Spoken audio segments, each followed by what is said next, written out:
नमस्कार दोस्तों, मेरा नाम है नागेश।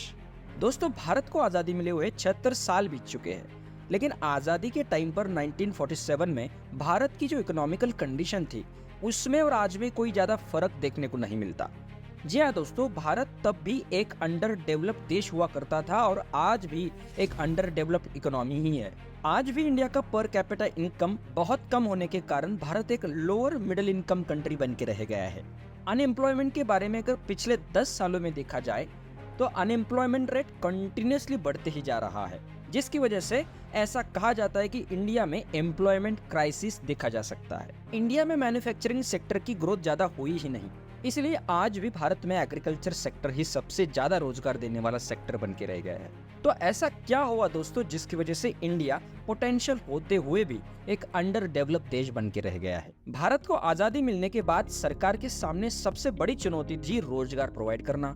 तब प्रधानमंत्री नेहरू जी ने रोजगार के प्रॉब्लम को सॉल्व करने के लिए हैवी इंडस्ट्रीज को डेवलप करने के स्ट्रैटेजी को अपनाया। इसी के तहत iron and steel sector, machine building और मेटल इंडस्ट्रीज, इन इंडस्ट्रीज में बहुत भारी मात्रा में सरकारी इन्वेस्टमेंट करी गई।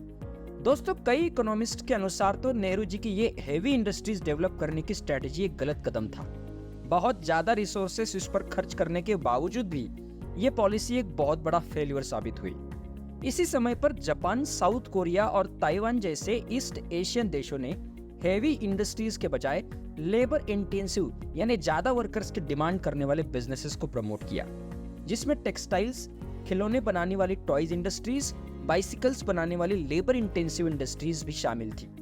इन इंडस्ट्रीज में बहुत भारी मात्रा में इन देशों ने इन्वेस्टमेंट करी और इसी की वजह से इन देशों में एक्सपोर्ट ओरिएंटेड ग्रोथ देखने को मिली, जिसकी वजह से इन देशों में भारी मात्रा में जॉब्स क्रिएट होने लगी। काश इंडिया में यही लेबर इंटेंसिव बिजनेस वाली स्ट्रेटेजी यूज करी जाती तो आज भारत में जॉब्स की सिचुएशन बहुत बेहतर होती। इंडिया को सबसे बड़ा झटका तो चाइना की तरफ से लगा, जब चाइना ने भी अपने इंडस्ट्रियल प्रोडक्शन को बढ़ाकर एक्सपोर्ट्स में अपनी जगह बनाई।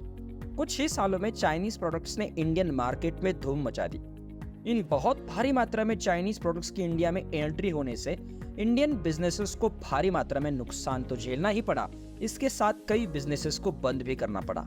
पिछले दशक से दोस्तों चाइना गारमेंट्स, फुटवेयर और लेदर इन जैसे लेबर इंटेंसिव सेक्टर्स में ज्यादा इन्वेस्टमेंट नहीं कर पा रहा है और ये इंडिया के लिए गोल्डन अपॉर्चुनिटी साबित हो सकती थी, जिसमें इंडिया एक्सपोर्ट्स में आगे बढ़ सकता था।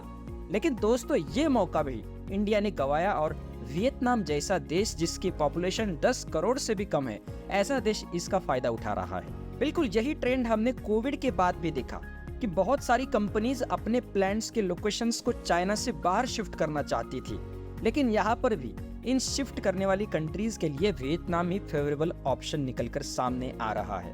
दोस्तों, दुनिया में आज तक जो डेवलपमेंट देखी गई वो बेसिकली हेल्थ, एजुकेशन और सिटीज के ऊपर हाई इन्वेस्टमेंट करने से ही हुई है। इन्हीं को पब्लिक गुड्स भी कहा जाता है। भारत में इन्हीं पब्लिक गुड्स पर बहुत लेट इन्वेस्टमेंट शुरू करी गई और वो भी बहुत कम। तो आज हम जिन इकोनॉमिक प्रॉब्लम से जूझ रहे हैं वो सारे के सारे इन्हीं पब्लिक गुड्स के कमी की ही देन है। भारत में कुछ अमीर और प्रिविलेज लोगों ने आजादी के बाद शुरू से ही उनके पावर और पैसे का गलत इस्तेमाल किया ताकि इलेक्शन के रिजल्ट्स उनके फेवर में आ सके और अपने फायदे के लिए वो देश के पॉलिसीज को इन्फ्लुएंस कर सके।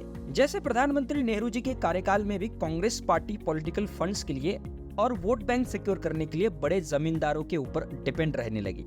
शायद इसीलिए लैंड रिफॉर्म्स इंडिया में इतने सक्सेसफुली इम्प्लीमेंट नहीं किए गए, क्योंकि इसमें बड़े जमींदारों को नुकसान होने वाला था। और इसी के चलते दोस्तों इनइक्वालिटीज भारत में और बढ़ती गई। अमीर और अमीर होते गए और गरीब और गरीब होते गए।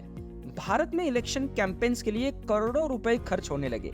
दोस्तों, कुछ इलेक्शन बॉडीज के सर्वेस के अनुसार इंडिया के 2019 के इलेक्शंस में जितना पैसा खर्चा किया गया वो 2016 के अमेरिकन प्रेसिडेंशियल और कांग्रेशनल इलेक्शन से भी ज्यादा था, जो सच में चौंकाने वाली बात है। अब ये सारा पैसा कहाँ से आ रहा था दोस्तों? तो बिजनेस पर्सन से। और इसी वजह से पॉलिटिशियंस और बिजनेसमैन में एक नेक्सस बनता गया और इसी के वजह से पॉलिटिक्स में क्राइम बढ़ता गया। अब यही देखो ना, भारत के प्रधानमंत्री मोदी जी के 2021 में बनाए गए मंत्रिमंडल में 78 में से 24 मिनिस्टर्स के ऊपर तो सीरियस क्रिमिनल चार्जेस है, जिसमें मर्डर और रेप जैसे हेनियस क्राइम भी शामिल है। इसके अलावा दोस्तों भारत के इन इकोनॉमिकल प्रॉब्लम्स के लिए कुछ पॉलिटिकल लीडर्स भी जिम्मेदार हैं। जो लोगों में बहुत फेमस होते हैं, जिनके लिए कोई अकाउंटेबिलिटी चेक्स काम नहीं करते, जैसे भारत के पहले प्रधानमंत्री नेहरू जी, इंदिरा गांधी जी और हाँ, current prime minister Modi ji भी। जैसे नेहरू जी ने एक आइडियलिस्टिक व्यू से हेवी इंडस्ट्रियलाइजेशन जैसे कैपिटल इंटेंसिव सेक्टर्स पर बहुत ज्यादा जोर दिया, जो एक इकोनॉमिकल फेल्यूर साबित हुआ, जिसकी वजह से अनएम्प्लॉयमेंट का प्रॉब्लम तो सॉल्व नहीं हुआ, लेकिन गरीबी और भी ज्यादा बढ़ती गई। इंदिरा गांधी जी के कार्यकाल में तो देश की इकोनॉमिकल कंडीशन और भी खराब होने लगी, करप्शन भी काफी ज्यादा बढ़ने लगा था। इनकी 1975 में लगाई गई इमरजेंसी तो हम सबको पता ही है, लेकिन श्रीमती इंदिरा गांधी जी का करिश्मा दोस्तों ऐसा था कि लोगों ने इमरजेंसी के बावजूद भी 1980 के इलेक्शंस में इंदिरा जी को ही जिताया। मोदी जी के 2014 के बाद में लिए गए बड़े डिसीजंस ने इंडियन इकोनॉमी को काफी बड़े झटके दिए हैं, जैसे 2016 का डीमोनेटाइजेशन एक इकोनॉमिक ब्लंडर साबित हुआ। इंडियन पॉलिटिशियंस के बारे में कहा जाता है कि इंडिया में पॉलिटिशियंस पॉलिसीज बनाने के लिए इलेक्शन नहीं जीतते, बल्कि इलेक्शन जीतने के लिए पॉलिसी बनाते हैं। सच में इंडिया में पॉलिटिशियंस ने आज तक देश के नागरिकों के भलाई को सामने रखकर कभी सोचा ही नहीं, इसलिए लॉन्ग टर्म में फायदा देने वाले फैक्टर्स को कभी डेवलप किया ही नहीं गया, बजाय इसके शॉर्ट टर्म पॉलिटिकल गेन्स के ऊपर ज्यादा फोकस किया गया। इंडिया को अगर सच में डेवलप करना है तो पॉलिटिशियंस को अपने दिमाग से पॉलिटिक्स को उखाड़ फेंकना होगा और लोगों की इंटरेस्ट को सामने रखकर पॉलिसीज बनानी होगी। दोस्तों, वीडियो अच्छा लगा होगा तो वीडियो को लाइक जरूर करिएगा और अपने दोस्तों में शेयर जरूर करिएगा। Thank you.